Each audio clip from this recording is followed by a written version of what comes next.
बीते दिनों बिहार के मुख्यमंत्री नीतीश कुमार की समृद्धि यात्रा का पड़ाव जब सीवान में ठहरा, तब उप मुख्यमंत्री सम्राट चौधरी भी मौजूद थे। सम्राट चौधरी ने मंच से डरे हुए सीवान का जिक्र किया। उन्होंने कहा कि वर्ष 1996 में जब एनडीए का पहली बार स्वरूप तय हो रहा था, तब सीवान में झंडा गाड़ने नहीं दिया जाता था। सम्राट चौधरी का इशारा सीवान के तब के सांसद मोहम्मद शहाबुद्दीन पर था। हालांकि ये पूरा सच नहीं है। सच तो ये है कि सीवान लोकसभा या विधानसभा की राजनीति पर शहाबुद्दीन तब तक हावी रहे जब तक उन्हें चुनाव लड़ने से वंचित नहीं कर दिया गया। सच ये भी है कि शहाबुद्दीन की मौजूदगी में बीजेपी या एनडीए की सीवान में उपस्थित भर रही। शहाबुद्दीन ने अपने दौर में जिले का किला मजबूती से बचाए रखा। बहरहाल सम्राट चौधरी ने सीवान में क्या कुछ कहा, आइए सुन लेते हैं। न्याय यात्रा से लेकर समृद्धि यात्रा के बीच में आपके बीच में हम लोग आए हैं।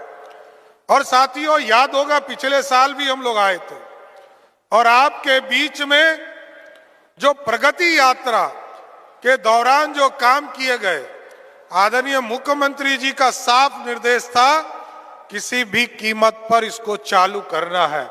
और आज स्वागत उनका होना चाहिए माननीय मुख्यमंत्री जी का, जिन्होंने एक एक योजना की समीक्षा की और सबको चालू कराने का काम किया साथियों। लेकिन याद कीजिए, ये बिहार डरा हुआ बिहार दिखता था।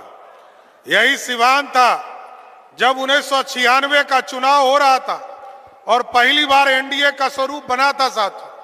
यहां कभी एनडीए का झंडा नहीं लगता था, लेकिन नीतीश कुमार जी ने सुशासन का नींव इसी सिवान से रखा। आज सभी पार्टी स्वतंत्र तौर पर काम कर पा रहे हैं। आज सभी पार्टियां यहां राजनीतिक तौर पर साफ सुथरा काम कर पा रही है और मैं सिवान के लोगों को धन्यवाद देना चाहता हूं। पिछले चुनाव में तो मात्र 2 सीटें हमें आप लोगों ने दिया था, लेकिन इस बार 8 में से 60 सीट देकर बिहार में प्रचंड बहुमत देने का काम किया साथियों। और मुख्यमंत्री जी को याद कीजिए साथियों, प्रधानमंत्री जी को याद कीजिए। आदरणीय प्रधानमंत्री जी ने कहा हम गांव-गांव बिजली पहुंचाने का काम करेंगे। आदरणीय मुख्यमंत्री जी ने कहा हम घर-घर बिजली पहुंचाने का काम करेंगे। और आज देखिए साथियों, जब मुख्यमंत्री जी ने निर्देश किया कि बिहार के गरीबों को, बिहार में जिन लोगों को भी बिजली घरों तक पहुंचा है, उन तमाम लोगों को 125 यूनिट बिजली मुफ्त देना है, तो आपको जानकर खुशी होगी 1,90,00,000 परिवार बिजली से डोमेस्टिक यूज करते हैं। उसमें से 1,72,00,000 परिवार ऐसा है जिसका बिजली बिल 0 आता है साथियों, 0 आता है। यह है माननीय मुख्यमंत्री जी का सहयोग। और आप सोचिए, जब हम लोग महिलाओं का संवाद कार्यक्रम चल रहा था तो कई लोगों ने कहा कि ये जो वृद्धा पेंशन, विधवा पेंशन, विकलांग पेंशन बिहार के लोगों को मिलता है तो ये बहुत कम राशि है, 400 रुपया है। किसी ने कहा इसको 800 रुपया कर दीजिए, किसी ने कहा 900 रुपया कर दीजिए, और हम लोगों ने तय किया कि 1000 करना चाहिए। लेकिन जब प्रस्ताव हम लोगों ने मुख्यमंत्री जी के पास ले जाने का काम किया तो आदरणीय मुख्यमंत्री जी ने कहा 1100 रुपया कीजिए, जो बिहार के लोगों को इसका लाभ मिल सके। आज साथियों, आज समृद्धि की ओर क्यों चिंता किया गया? क्योंकि मुख्यमंत्री जी चाहते हैं, यहां सड़क बन गया, घर घर बिजली पहुंच गया, आज हम घरों तक पानी पहुंचाने का काम कर रहे हैं। लेकिन अब समृद्धि तब आएगी जब बिहार के लोगों को बिहार के अंदर रोजगार देने का काम किया जाएगा। आज मुख्यमंत्री जी ने चुनाव जीतने के बाद सबसे पहला काम किया, एक अलग विभाग बनाया, युवा कौशल विकास विभाग, जिसके माध्यम से लोगों को ट्रेनिंग देने का काम किया जाएगा। और साफ तौर पर मुख्यमंत्री जी का कहना, अगले 5 वर्षों में जिस तरह नीतीश कुमार जी ने 2005 से लेकर 2020 तक 7.5 लाख लोगों को सरकारी नौकरी देने का काम किया, 2020 से लेकर 2025 तक सरकारी नौकरी और रोजगार के तौर पर लगभग 50 लाख लोगों को बिहार में देने का काम किया। इस बार हमारा टारगेट है कि हर हालत में 1 करोड़ लोगों को सरकारी नौकरी और रोजगार देने का काम बिहार की जनता को करना है साथियों। और यह तभी संभव होगा क्योंकि अब हम इंडस्ट्री खड़ा करना चाहते हैं साथियों। हम सेमीकंडक्टर के पॉलिसीज को खड़ा कर रहे हैं, आईटी के पॉलिसीज को ला रहे हैं, हम डिफेंस कॉरिडोर बना रहे हैं, हम इन तमाम चीजों की स्थापना के लिए जमीन भी उपलब्ध करा रहे हैं। और जो बड़ा फैक्ट्री लगाएगा उसको 1 रुपया पर जमीन देने का काम कर, हम इंसेंटिव देने का काम कर रहे हैं क्योंकि बिहार के पास सड़क है, बिजली है, पानी है, लोगों के पास टेक्नोलॉजी, दूसरे जगह राज्यों में जाकर हमारे बच्चे नौकरी करते हैं।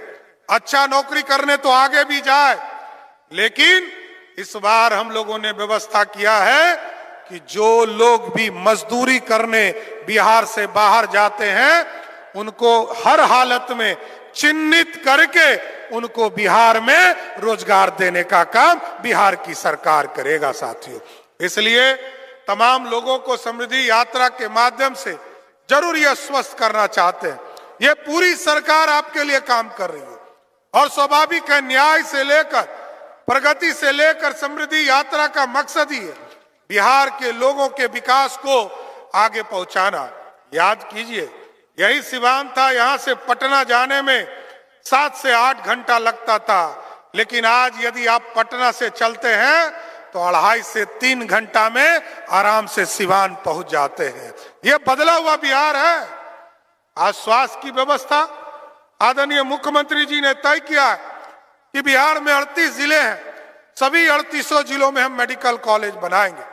और आपके यहाँ तो बड़ा भव्य, आज अभी हम लोग गए थे समीक्षा के दौरान, वहां सबसे पहले मुख्यमंत्री जी ने कहा कि हम लोग मेडिकल कॉलेज देखेंगे कितना दूर तक बना है। और मेडिकल और स्वास्थ्य विभाग ने, मंगल पांडे जी और उनकी टीम ने बताया इसी साल 2026 में मेडिकल कॉलेज को शुरू करने का काम किया जाएगा साथियों।